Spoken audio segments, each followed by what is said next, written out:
কি কি নিবেদন করলে খুশি হন মা দুর্গা আর কি কি নিবেদন করা একদমই উচিত না জানুন শাস্ত্র অনুযায়ী দেবীর পছন্দের জিনিসপত্র।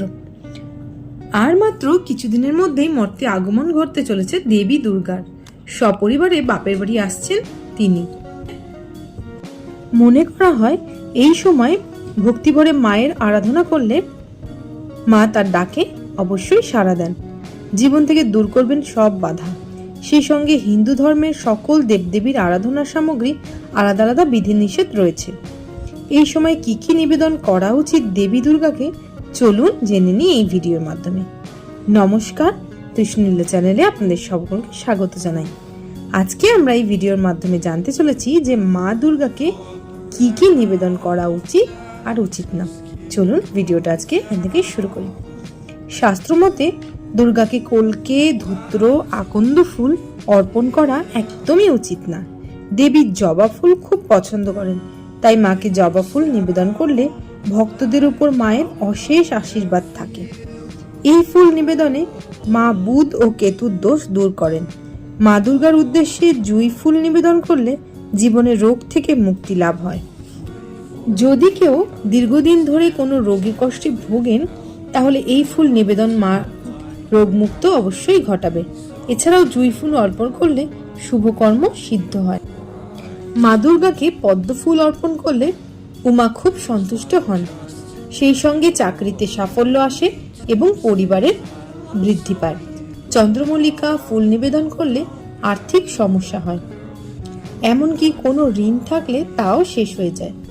এছাড়া আরও কিছু জিনিস দুর্গাপূজায় নিবেদন করা অত্যন্ত জরুরি, যেমন শাস্ত্র অনুযায়ী দুর্গার আরাধনায় লাল চন্দনের ব্যবহার অত্যন্ত উল্লেখযোগ্য। তাই দুর্গাপূজায় সাদা চন্দনের ব্যবহার না করে লাল চন্দন ব্যবহার করা উচিত। দেবী দুর্গার উপাসনায় অত্যন্ত গুরুত্বপূর্ণ সামগ্রী হলো কলস, তবে দুর্গাপূজায় সোনা, রূপা বা তামার ঘট ব্যবহার করা যেতে পারে। পূজার সময় ধূপদানিতে কয়লা রেখে তাতে কিছু বিশেষ বস্তু মেশানো হয়। এই প্রক্রিয়াকে ধূপদান নামে পরিচিত। কয়লার উপর এই মিশ্রণ ছেটালে সুগন্ধিত ধোঁয়া নির্গত হয়। অখণ্ড চাল পূজার প্রধান সামগ্রী, তবে অখণ্ড ব্যবহারের ক্ষেত্রে সাবধান থাকতে হবে যে পুজোর ব্যবহার করা চালের দানা যেন ভাঙা না হয়। তাই ব্যবহারের আগে চালের দানা ভালো করে বেছে ধুয়ে পরিষ্কার করে নিতে হবে। মা দুর্গার উপাসনায় গাওয়া ঘিয়ের প্রদীপ জ্বালানো ভালো, তবে প্রদীপ যাতে নিভে না যায় সেদিকে কিন্তু লক্ষ্য রাখতে হবে। এছাড়া বিভিন্ন ধরনের মৌসুমী ফল যেমন নারকেল, কলা, কমলালেবু, কাঁঠাল, বেল ইত্যাদি নিবেদন করতে পারেন।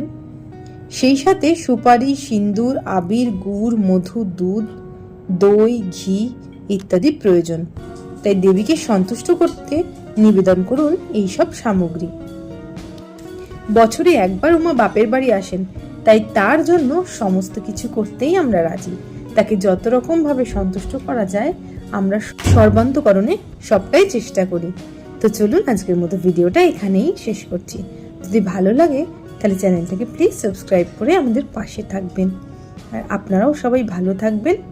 শুভ শারদিয়া।